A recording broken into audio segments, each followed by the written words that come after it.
today I was hoping we chat about, and I'm getting some guidance from you with regards to how to manage my athletes. Okay. Well, I work in the world of professional sport. I manage professional athletes. And as you know, it's 99% mental and 1% physical. absolutely. And in the world of spirituality, you all focus 100% of your energy on controlling the mind. That's right. Which brings us to where we are today. That's right. So we're currently going to be moving into the IPL, and I work with a team called Kings 11 Punjab. Okay. The IPL is a high pressure time, extremely high pressure time. You know, there's so much riding. And there's nothing worse than a distracted mind during a high pressure time. Right.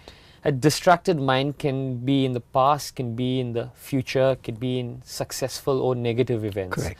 But to really unlock one's true potential, we need to be in the now. Yep.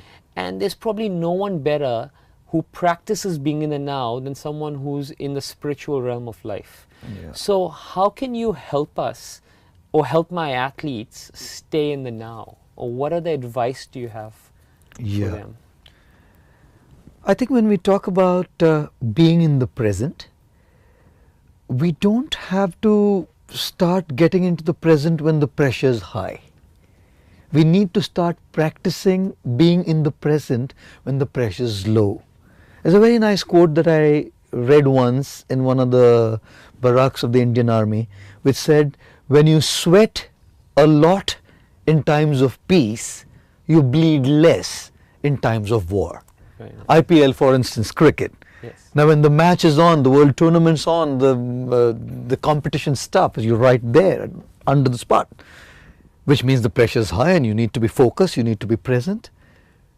You can only do it effectively when you learn to be present in the smaller things of life. I often tell people that when we talk about being present, one thing that we should start practicing is start being physically present. Like I give the example, I have a glass of juice here, you know. When I'm sipping this mango juice, why do I need to watch television? Why do I have to keep checking messages on my phone?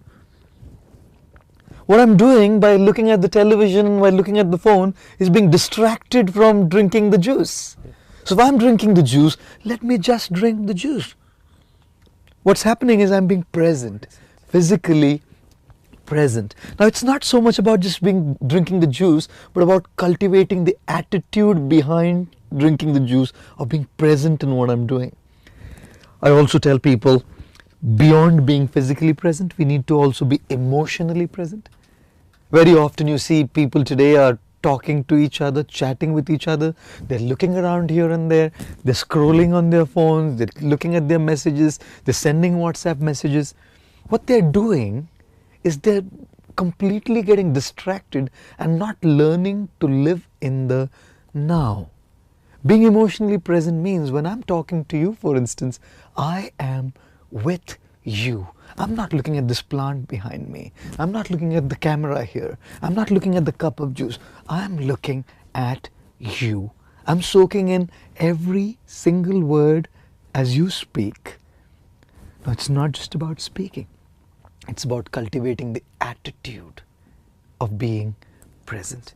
I, as a monk, for the last 22 years, practice mantra meditation or chanting. And it's about tuning into the sound of this mantra. If I have to reap the most spiritual merit out of my practicing of this mantra meditation, I have to be present and tuned into the vibration of the sound. Now, the minimum I could do is not get distracted externally. I'll probably close my eyes. But there's internal distractions. Like you said rightly, the past, the future, so many thoughts just being scattered all over the place. Which is why I feel the mind is like a pendulum. The pendulum comes to its mean from the extremities by itself. Yes. But the mind does not come from the extremities of past and the future by itself. We have to bring it there. And then I also talk about being professionally present, which is where the IPL context comes in. Yes. Where you have to be present, completely focused. Why are we talking about being focused and present during the final match? Let's start being present during our practice hours. Which is why These little things, these small things in our life, day-to-day life, actually train us to develop the attitude of being present. And attitude does not discriminate between a cup of juice, a person whom I'm talking to, a cricket bat when I'm playing a match, or my chanting beads when I'm practicing mantra meditation. Attitude is attitude. If I cultivate the attitude of being present in the small things, it percolates into every area of life, and then it can also be possibly brought in the larger things of life when the pressure is high. Okay.